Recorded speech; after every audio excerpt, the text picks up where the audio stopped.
always something I normally do, but I was looking at the headlights on this thing, and they're pretty nasty. So I think I'm going to go through and figure out a way to clean them. Also, the globes need to be changed and all sorts of crap. So it turns out there's no low beam and no parker on this side. So the other side's basically the same. They're crappy orange. So I'm going to replace those with some LEDs.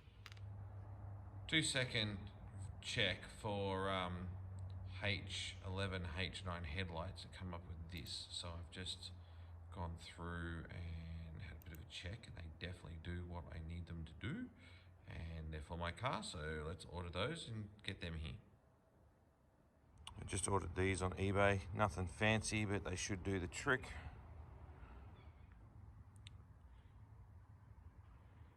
They hardly seem like they're going to be bright enough, don't they?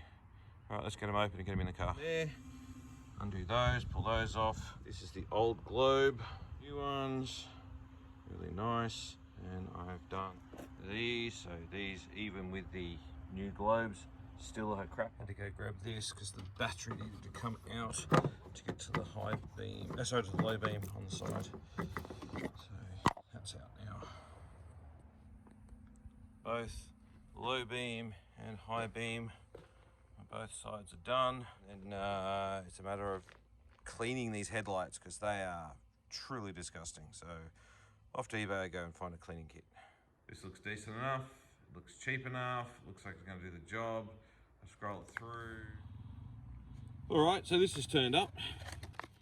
Let's see how good this is. So we've got foam bits, that's to do the application of the stuff on the end, some tape, bit to go on the drill.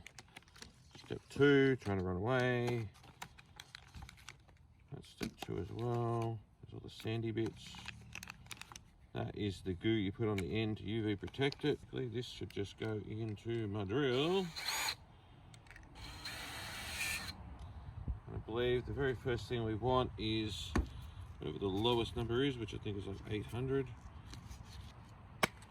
And that's going to be our starting point. So this is the left-hand headlight. So I'm going to start by giving it a bit of a wash and seeing how we go.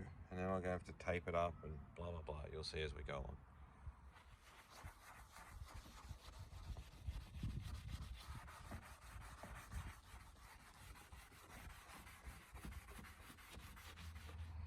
In all the videos I've watched on YouTube, they show you putting a bit of masking tape and stuff on them. I've popped the bonnet a little because I figured that would be a slight bit easier. But basically everyone else just goes through and puts this on solely to stop you scratching the Juco when you're polishing and all the rest of it. I don't think I'm gonna need it, but you know, I stuff up most other things, so why not do it as well?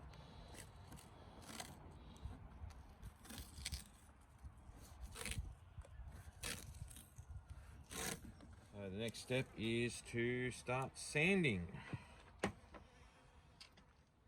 Although I don't have a spray bottle, I'm just going to use a bit of water like that.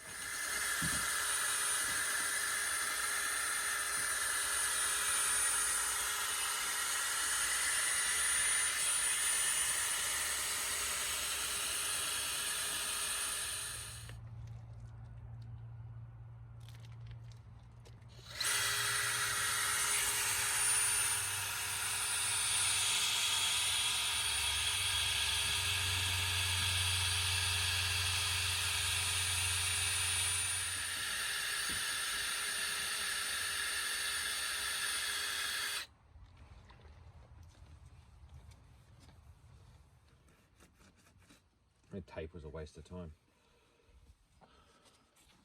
So I think I still need to do that a little bit more, but it's already gotten rid of most of the main stuff.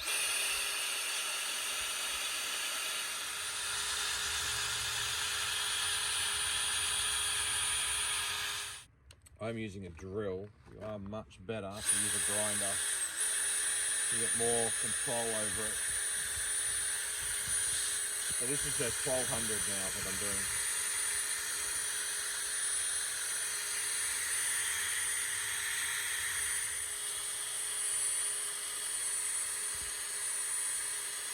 Right, that is the end of 1200. So, a bit of a wipe. Now, you don't have to use soapy water. In fact, most people don't use soapy water. They use fresh water. I only use the soapy water because I'm doing it by myself. I find it just a little bit nicer, but you can see here it splits these a lot quicker than it should. But I'm just going to blame it on cheap, eBay stuff. Alright, so we're on to 2000 now. Better make sure, yep, 2000. So this will be the last before polishing. In the water. Alrighty.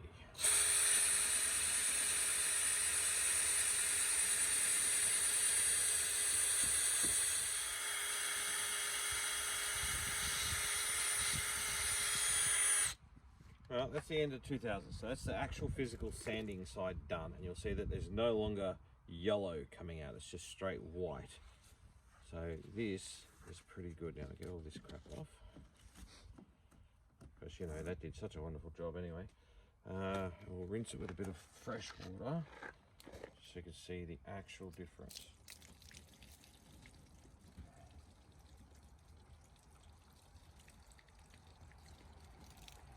So all the main issues are now gone. It's just these light lines, which is caused even at 2000 grit, you'll get those.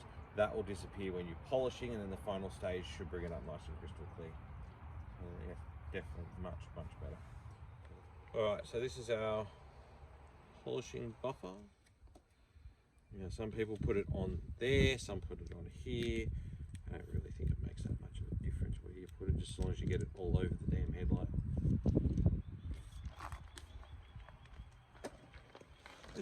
I should point out with this, always do very light pressure. You don't want to push hard on it, and you need to keep moving it around, otherwise it'll heat up and you'll melt the plastic.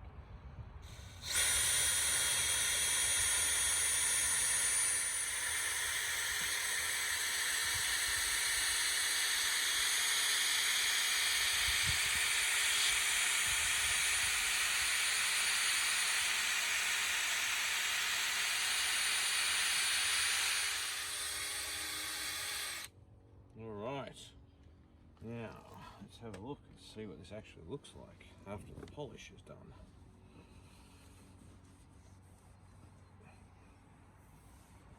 That is already so much better.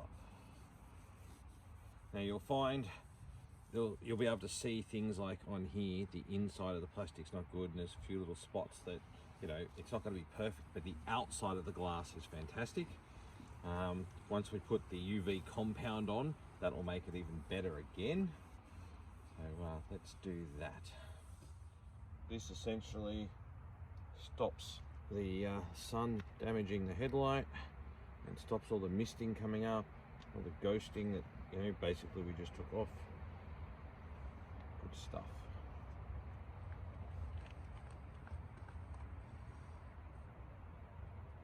Any micro abrasions that are still there that even the polishing missed, this fills them in. There are people out there that just do a very basic clean on their headlights with like WD-40 or some form of fish oil, and don't get me wrong, that is a good temporary fix, but doing what I've just shown you, this should last for years.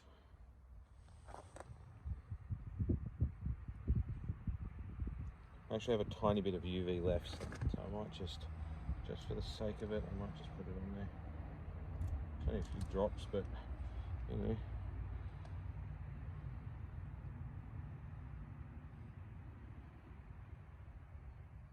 This is the right-hand headlight. This is definitely a lot worse than the left-hand one. Right, so we've got to start by getting rid of the bugs, all the crap that could be on there.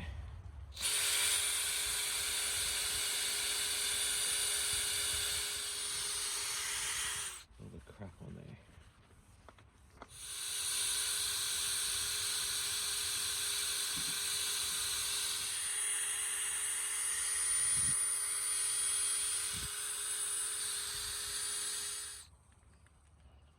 have to open another compound, we'll see. Same thing as the left-hand side, just move it around.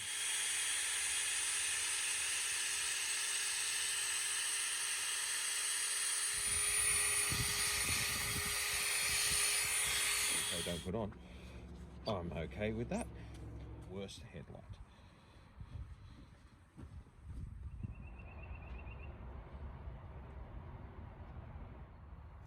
Look at that. That's amazing.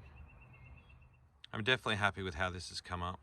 And I was just looking at the lights and thinking I've changed all 4 globes. So we've got better high beam, better low beam. And just now I'm thinking, I still didn't change those parkers. All right, well, I'll do that off camera later. But that's a nice, quick, simple way, you know, put aside a little bit of time and you can turn your headlights into something amazing. Thank you for watching, everyone. And I know this is not my normal shed type stuff, but it did need to be done.